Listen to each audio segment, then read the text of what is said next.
রমজানে কিভাবে নিজেকে প্রোডাক্টিভ রাখবেন সেটার জন্য আমি আজকে ৩টা টিপস আপনাদের সাথে শেয়ার করব। হে এভরিওয়ান, বোরিং পডকাস্টের আজকের এপিসোডে আপনাদেরকে স্বাগতম। রমাদান মাস চলে এসেছে এবং এই সময়টা প্রোডাক্টিভ থাকা অনেকের জন্যই একটু কষ্টের, আমরা সবাই জানি। বাট তারপরেও কিভাবে আমরা প্রোডাক্টিভ ওয়েতে এই রমাদান মাসকে কাটাতে পারি সেটা নিয়ে আজকে আমি আপনাদের সাথে ৩টা গুরুত্বপূর্ণ টিপস শেয়ার করব। সো প্রথম টিপসটা হচ্ছে সেহরির পরের সময়টাকে আপনি পাওয়ার আওয়ার বানাতে পারেন। আমরা রমাদান না থাকলেও আমরা জানি যে সকালের সময়টাতে কাজ করাটা আমাদের জন্য খুবই গুরুত্বপূর্ণ এবং খুব অল্প সময়ে সকালে আমরা কাজগুলো শেষ করে ফেলতে পারি। এই জন্য আপনি যখন কোনো একটা স্কিল ডেভেলপ করবেন, কোনো ইম্পর্ট্যান্ট টাস্কগুলো করবেন, ইনিশিয়ালি যেই কাজগুলো আপনার জন্য অনেক বেশি গুরুত্বপূর্ণ সেই কাজগুলো আপনি যদি সকালে করেন তাহলে দেখবেন যে অনেক বেশি কাজ করার চেয়ে আপনি অল্প ২ থেকে ৩ ঘন্টা বা ৪ ঘন্টা কাজ করলে সেটা কিন্তু কমপ্লিট হয়ে যায় এবং আপনি দেখবেন যে তখন সময়ের অনেক বড় একটা বরকত পাচ্ছেন। বাট আমরা এই কাজটা করি না। বাট এই রামাদানের কারণে, রমজান মাসের কারণে আমরা কিন্তু এই সুযোগটা পাচ্ছি। যেহেতু আমরা সেহরির পরে, সেহরি খাওয়ার সময় আমরা উঠতেছি, সেহরির পরে কিন্তু আমরা সময় পাচ্ছি। কিন্তু সমস্যা হচ্ছে সেহরির পরে আমরা কি করি? ঘুমাই। কারণ হচ্ছে রাত্রেবেলা আমরা স্ক্রল করি। আমরা হচ্ছে যে তারাবির নামাজ পড়ে আসি, তারপরে স্ক্রল করতে করতে দেখা গেছে সেহরি পর্যন্ত ঘুমাই না। বাট আপনি যদি তারাবির নামাজটা শেষ করে ঘুমিয়ে পড়েন এবং সেহরির সময় উঠে খাওয়া দাওয়া করে নামাজ পড়ে তারপর যদি কাজ করতে বসে যান এবং আপনি জাস্ট যদি সকাল ১০টা-১১টা পর্যন্ত কন্টিনিউভাবে কাজ করতে পারেন, তাহলে দেখবেন যে আপনার আর সারাদিন কোনো প্রকার কাজ না করলেও চলবে। এবং এইটা কতটা যে ইম্পর্ট্যান্ট এইটা আপনি না করলে কখনো বুঝবেন না। প্রায়োরিটি টাস্কগুলোকে আমরা চাইলেই সকালে ৩-৪ ঘন্টা কাজ করে কমপ্লিট করে ফেলতে পারি। সো সেহরির পরের টাইমটাকে আপনি পাওয়ার আওয়ার বানানোর জন্য নিজেকে প্রস্তুত করে ফেলুন। ২ নাম্বার টিপস হচ্ছে, আমরা যতই বলি যে প্রোডাক্টিভ থাকবো, কিন্তু দুপুরবেলা আপনি চাইলেও প্রোডাক্টিভ থাকতে পারবেন না। বা আপনি যদি সেহরির পরে কাজ করা শুরু করেন, ১১টা-১২টা পর্যন্ত কাজ হয়তো আপনি সর্বোচ্চ করতে পারবেন, তারপরেই কিন্তু আপনার টায়ার্ড লাগবে। এবং এই সময়টাতে আপনি কি করবেন? রেস্ট নিবেন এবং পরবর্তী যেই সময়টা আসতেছে সেটার জন্য আপনি প্রস্তুতি নিবেন। অলসো আপনি এই সময়টাতে কি করতে পারেন? ইবাদতে একটু মনোযোগ দিতে পারেন। যেহেতু আমাদের রমাদান মাস, যত বেশি ইবাদত করবেন তত বেশি আপনারা সওয়াব পাবেন।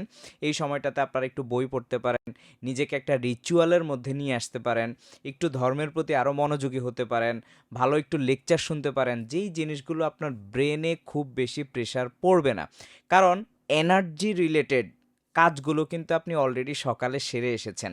দুপুরে ১১টা বা ১২টার পর থেকে আপনি চেষ্টা করবেন যে রিল্যাক্সে থাকার, একটু ঘুমানোর, একটু পড়াশোনা করা, একটু বই পড়া, একটু কোরআন পড়া বা অন্যান্য যেই কাজগুলো আছে, যেই জিনিসগুলো আমরা দেখা গেছে যে অলসভাবে মনে করতাম যে হ্যাঁ ঘুম থেকে উঠবো, করব, ওই জিনিসগুলো আপনি কি করবেন? দুপুরে রাখবেন। ওই সময়টাতে আপনি রেস্ট নিবেন এবং এই রেস্ট আপনি একদম ইফতার পর্যন্ত আপনার চলবে। ইফতার পর্যন্ত যেহেতু আপনার সময় আছে, ১১টা-১২টার পর থেকে আপনি একটা ঘুম দিলেন, আপনি নামাজ পড়লেন, তারপর আপনি একটু লেকচার শুনলেন, বই পড়লেন, দেখবেন যে আপনার কাছে প্রশান্তি লাগবে। যেহেতু রমজান মাস চলতেছে, আপনি একটু কোরআন শরীফ পড়বেন।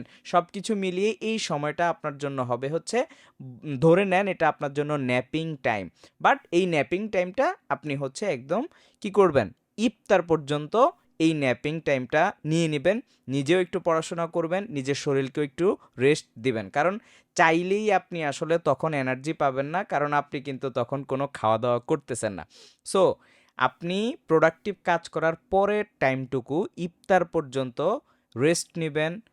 তারপরে হচ্ছে যে আপনি বই পড়বেন, লেকচার শুনবেন বা আপনার যেভাবে আসলে আপনার নিজের রিচুয়ালটা পালন করতে ভালো লাগে আপনি সেইভাবে পালন করবেন। একেকজন একেকভাবে ইবাদত করে আনন্দ পায়, মজা পায়, সে সেভাবে তার মতো করে করবে।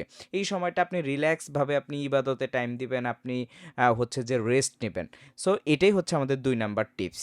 অ্যান্ড লাস্ট ৩ নাম্বার টিপস হচ্ছে, ইফতার করার পরে আপনি যখন নামাজ পড়ে ফেলবেন, তারপরে কিন্তু আপনি মোটামুটি খেয়ে ফেলছেন, আপনার শরীরে এনার্জি আছে। এখানে আমরা একটা ভুল করি, আমরা অনেকেই আছি যে একটু বেশি পরিমাণ খেয়ে ফেলি বা ভাজা পোড়াটা বেশি খেয়ে ফেলি। হেলদি লাইফস্টাইলে যদি আপনি চলাফেরা না করেন তাহলে কাজকর্ম করা কিন্তু অনেক বেশি কষ্ট।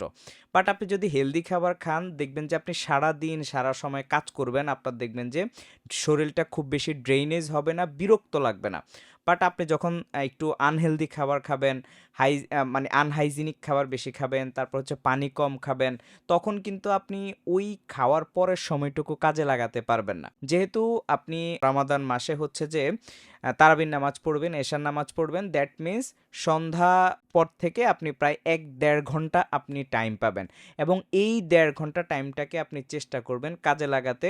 আপনার অন্যান্য যেই কাজগুলো আছে, যে আমার একটু মেইল চেক করা, ক্লায়েন্টের সাথে একটু কথা বলা বা অন্যান্য যেই কাজগুলো আছে যেগুলো মোটামুটি মিড লেভেল প্রায়োরিটি বা লো লেভেল প্রায়োরিটি টাস্কগুলো, এগুলো আপনি সম্পন্ন করে ফেলবেন। এবং আপনি যখন দুপুর থেকে ইফতার পর্যন্ত কাজ করতেছেন না, ওই টাইমেও আপনি চাইলে অল্প কিছু কাজ করতে পারেন। যেমন ক্লায়েন্টের একটা মেইল আসলো, মেসেজ আসলো, এগুলো কিন্তু খুব ইজিলি আমরা কি করতে পারি, রিপ্লাই করতে পারি।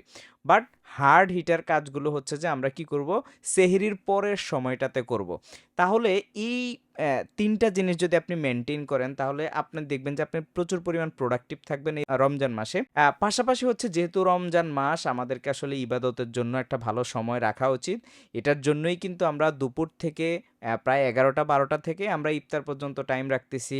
রাতে আবার হচ্ছে এশার নামাজ পড়তেছি, তারাবির নামাজ পড়তেছি। তারপরে হচ্ছে আমরা ঘুমিয়ে যাচ্ছি। তো এখানে আমাদের প্রোডাক্টিভ কাজও হচ্ছে, পাশাপাশি হচ্ছে যে আমরা ইবাদতও করতে পারতেছি। সবকিছু মিলিয়ে একটা প্রোডাক্টিভ রুটিন ধরে আমরা কাজ করতে পারতেছি। সো এই ৩টি টিপস ফলো করলে আই হোপ আপনারা রমজান মাসকে অনেক, অনেক বেশি প্রোডাক্টিভ ওয়েতে পরিচালনা করতে পারবেন। আমাদের বোরিং পডকাস্টগুলো কেমন লাগে অবশ্যই কমেন্টে জানাবেন। Thanks everyone.